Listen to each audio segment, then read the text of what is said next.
Before the first question, I want to just acknowledge former star Rick Bowness retiring today.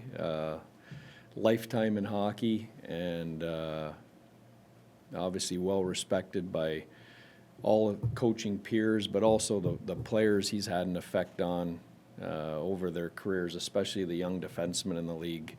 You know, it's a who's list of the last 20 years. So great career, and feel fortunate to have coached against him, and you know, just want him to enjoy his retirement and congratulate him on a great run. What can you say about the group that you inherited from him? Yeah, well, his fingerprints are on it for sure. You know, his defensive detail. You know, he kind of ingrained that in this group's DNA, and we've definitely been the beneficiary of that.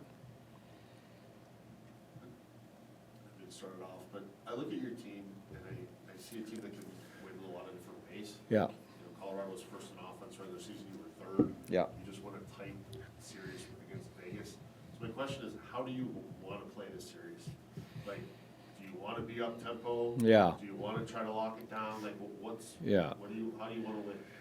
Well, it's a great question. I think the short answer to that is we just want to win. You know, whatever that takes. I think you have to work yourself. I think we're going to have to work ourselves into the series to see how we're going to have to win. You know, my initial reaction is watching what they did to Winnipeg. You know, I don't think we want to get into a track meet with Nathan McKinnon and Rantanen and Nikushkin and Makar and Taves and Gerard and, you know, that group. So, you know, at the same time, you know, I think you know, we're not gonna sit and try and defend the entire series. I think we've got other layers to our game. You know, we want to put some pressure on their group defensively too. They were successful in kind of a multi-screen setup, Mm-hmm. so they had the most tip shots, I think 18 in the first round, the most tip goals at 5. Yeah. Is that something you gotta shut down, look at Yeah. differently? Yeah, I mean, you've got, again, you know, similar to us, they can beat you a bunch of different ways. I mean, they're you know, they scored a bunch of tip goals, but then you're always dealing with their rush too, with the names that I just mentioned. So, you know, I don't think it's as simple as shutting down one part of their game like that. I think you have to be aware of you know, this is a more than a one-headed snake we're dealing with. Interesting, you mentioned the not just sitting back and letting them rush at you. I think it was the last regular season meeting. It felt like you guys really pushed the game to them and made them defend more, and that was very successful.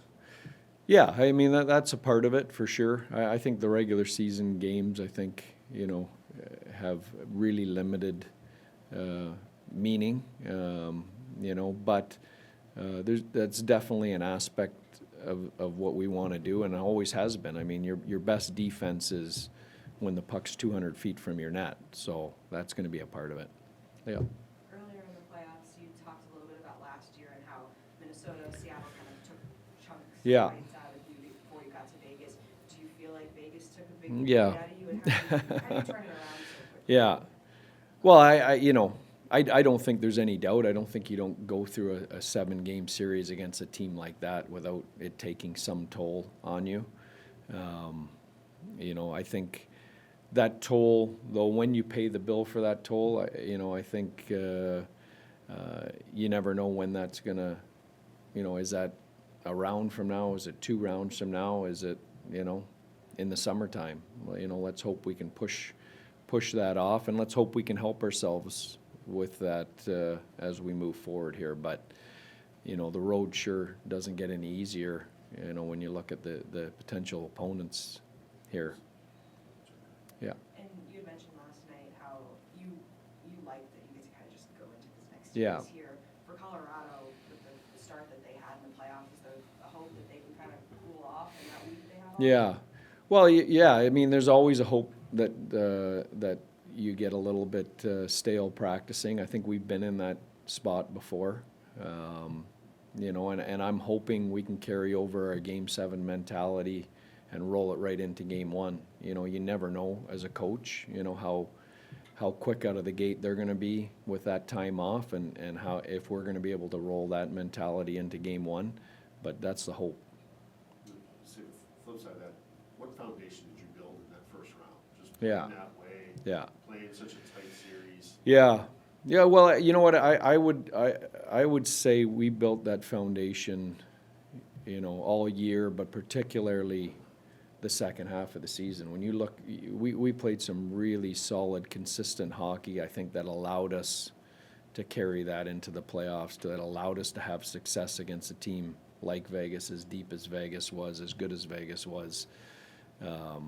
You know, I think that wasn't something we just turned on. I think that was something that, you know, had become part of our DNA the second half of the year, because we really played solid. I mean, other than maybe a second period in one of the early games in the series, and Game 6, where I thought we weren't as sharp as we could have been.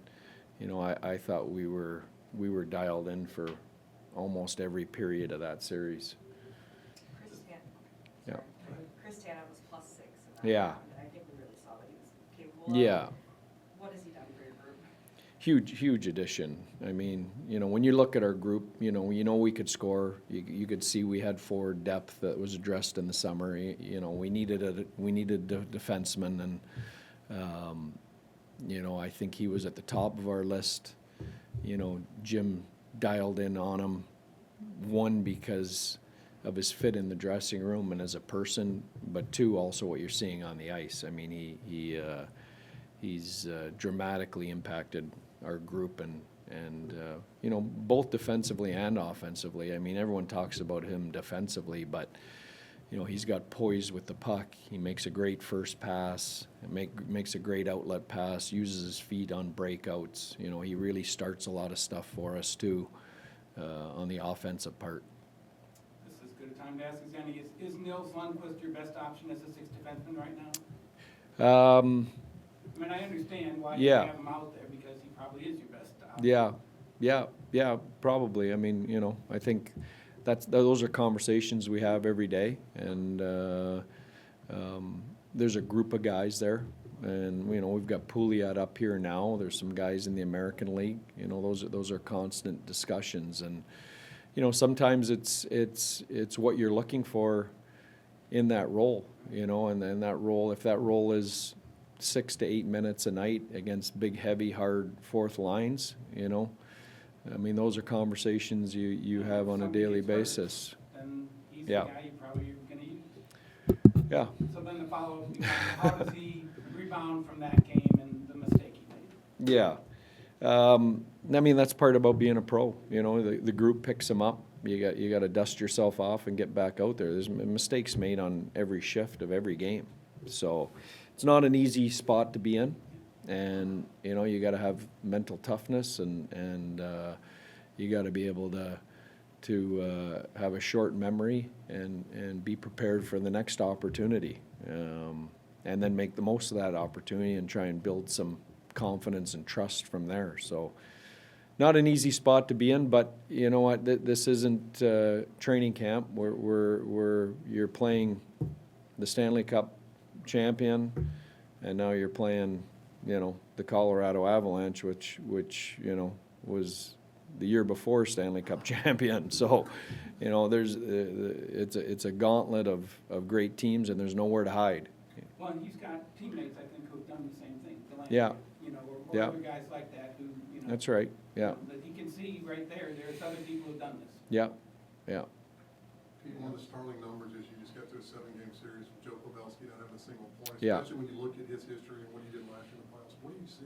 Yeah. Joe, hadn't come to him? Yeah, no, you know what? I'm not worried about it. I heard Bruce Cassidy speak about Jonathan Marchessault last year, and I think he went, you know, the first 8 games of the playoffs without a goal, and then won the Conn Smythe. You know, and I'm not saying Joe's going to do that, but I have zero concern that Joe's fingerprints are going to be on our playoffs before this is said and done, regardless of what the stat lines say. And they already are, you know, in all the other things he does, both in the dressing room and all the little intangibles on the ice. Like Jake, obviously, we talked about, he's been so good late in the season and Yeah. in the series. The challenge, I mean, obviously, you've seen him grow, you've seen him in the playoffs, just him being prepared for this challenge with such a high-scoring team. Yeah. Yeah, you know what, I think the third period overtime numbers, you know, show what we already knew here. You know, he's a rise to the occasion guy. You know, he recognizes the big moments, the important times of a series, of a game, and he finds another level for us, regardless of what's happened before or what the series is at. And you know, I thought he did that exactly what we thought he would do in that first round. I confess, I haven't poured into it yet, but they have a lethal power play, you don't take a lot of penalties. Yeah. Is that how it's played out in the regular season in your matchups? Like, is that? Yeah, That you have? well, I'm trying to remember, you know, all the regular season games. I think, you know, that's definitely going to be a part of it. You know, I think we just came off a series where neither team takes a lot of penalties. Vegas and us, we both defend without taking penalties. There's no doubt with Colorado that, you know, we don't want to give them opportunities on the power play with the personnel they've got there. So, you know, the good thing for us is we don't have, you know, we've been a disciplined team the entire year. I think the lowest penalized team in the league all year. So it's not like we have to change our DNA or how we play in order to do that. You know, we should be able to carry that over. We just did it against a real physical Vegas team for 7 games and stayed out of the box. So, you know, I don't anticipate that's going to be an issue. Yeah, I asked Misha yesterday, I'd love to get your thoughts on how do you maintain team sharpness when we don't have practice time, and it's not gonna be in this series? Yeah. Yeah, I mean, you just, that's on the group, you know, and again, I think it's, we've had the group together all year. You know, there's good chemistry there. They understand our systems, our foundations in place. We're not changing a lot of things series to series. There's some minor details. So we know how we want to play. We know what our good game looks like, you know, and that's kind of ingrained in the guys. So it's just a matter of coming to the rink with energy and executing. Do you have Thanks. any updates Last on one. Pockenpaugh or Marchment as far as any hopes for the series? Yeah, I have hopes for both those guys for the series. They're going to skate tomorrow, and we'll go from there. Great, thanks, Pete. Thank you. Thanks, Pete.